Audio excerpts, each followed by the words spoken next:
The shroud by Munshi Premchand. Premchand எழுதின இந்த ஷ்ரவுடுன்றது நிறைய லாங்குவேஜஸில் வந்திருக்கு. உருது அந்த மாதிரி மெனி லாங்குவேஜஸில் வந்திருக்கு. நமக்கு அதில் ஒரு இதை தான் இங்கிலீஷில் ட்ரான்ஸ்லேட் பண்ணி கொடுத்துருக்காங்க. ஸோ இந்த ஸ்டோரி எதை பற்றினா, ஹஸ்பண்ட் அண்ட் ஒய்ஃப் ஒருத்தவங்க இருக்காங்க. அவங்க கூட வந்து அவங்க ஃபாதர் இன்லா இருக்காங்க. ஸோ பார்த்தாலே தெரியுது இந்த பிக்சரில் அவங்க வந்து குடிக்காரங்களாக இருக்காங்க. ஹஸ்பண்ட் அண்ட் ஒய்ஃப் வந்து ப்ரெக்னெண்ட்டாக இருக்காங்க. கேரக்டரோட நேம் முக்கியமாக 3 கேரக்டர் தான். அந்த ஹஸ்பண்ட் பேர் மாதவ், ஒய்ஃப் பேர் பூதியா, கூட இருக்கிற அந்த தாத்தா வந்து இந்த பையனோட அப்பா. ஆக்சுவலாக இந்த அப்பாவும் பையனும் எந்த மாதிரினா எப்பவுமே குடிச்சிட்டே இருப்பாங்க, வேலையே செய்ய மாட்டாங்க. பட் பூதியா வந்ததுலேருந்து அவள் தான் மொத்தமாக வேலையை செஞ்சு அந்த குடும்பத்தையே தாங்கிட்டு இருக்கா.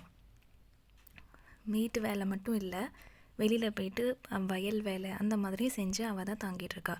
பட் ஒரு நாள் என்ன ஆகுது, அவளுக்கு வயிற்றில் பேபி இருக்குது. அவள் வந்து ரொம்ப கஷ்டப்படுறா. So she has been tossing all டேன்றாங்க. அதாவது உருண்டு பிறண்டு படுத்துக்கிட்டே இருக்கா. நைட்டு ஃபுல்லாக அவளால் முடியல. அட் மார்னிங் அவளை பார்க்கும்போது அவள் இறந்துட்டான்றது தெரியுது. ஒருத்தர் இறந்துட்டாங்கன்னா அவங்களுக்கு நம்ம கடைசியாக கொடுக்குற ஒரு மரியாதைன்றது அவங்களோட இறுதி சடங்கு தான். அதை செய்கிறதுக்கும் கண்டிப்பாக காசு வேணும் தான்.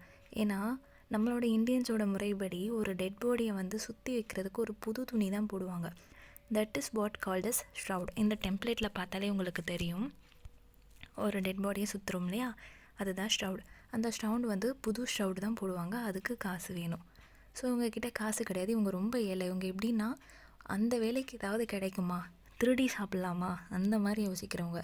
இவங்கக்கிட்ட எப்படி காசு இருக்கும், ஒன்றும் கிடையாது. ஸோ ஊர் மக்கள் எல்லாம் சேர்ந்து காசு கொடுப்பாங்க. அந்த காசை வச்சு ஷ்ரவுடு வாங்கி இறுதி சடங்கு செய்யலான்னு சொல்லுவாங்க. ஸோ இறுதி சடங்கு செய்கிறதுக்கு வெறும் ஷ்ரவுடு போதுமா, அவங்கள தூக்கிட்டு போகிறதுக்கு மூங்கில் கம்பெல்லாம் வச்சு கட்டணும் இல்லையா, அது எல்லாத்தையும் மக்களே பண்ணுறாங்க. ஸோ அந்த வில்லேஜ் பீப்புளே பண்ணுறாங்க. இவங்கள நம்பி கொடுத்த ஒரே வேலை என்னென்னா, கையில் காசு கொடுத்துட்டு நீங்கள் போயிட்டு ஷ்ரவுடு வாங்கிட்டு வாங்கன்னு அனுப்புவாங்க. பட் ஆக்சுவலி நமக்கு தான் இவங்களை பற்றி தெரியும்ல, இவங்க குடிக்காரங்கன்றனால இவங்களுக்கு வந்து இந்த காசை வந்து ஷ்ரவுடு வாங்க மனசு இல்லை. பூதியா வந்து மாதவுக்கு மனைவி தான், இவங்களுக்கு டாட்டர்ன்லா தான். பட் இருந்தாலும் இவங்க குடிக்காரங்கன்றனால அவங்களோட கண் எது பக்கம் போகுதுன்னா, இந்த ஷ்ரவுடுக்கு வாங்குகிற காசுக்கு பதிலாக நம்ம அதை எடுத்துகிட்டு போய் குடிக்கலாமே, நம்ம ஃபன் பண்ணலாமே, அந்த மாதிரி யோசிக்கிறாங்க. ஸோ ஷ்ரவுடு வாங்காமல் வேறு எங்கேயோ போயிட்டு ஜாலியாக குடித்து உள்ளாகிறாங்க. அதுதான் இந்த கதையோட சுருக்கம். ஸோ 2 minutesல மொத்த ஸ்டோரி சொல்லியிருக்கேன். இதுதான் மெயினான சம்மரி. இதுக்கு மேலே வேணும்னா, டீட்டெயில்டாக வேணும்னா நெக்ஸ்ட்டு டெக்ஸ்ட்டு வச்சு நம்ம பின்னால் பார்ப்போம்.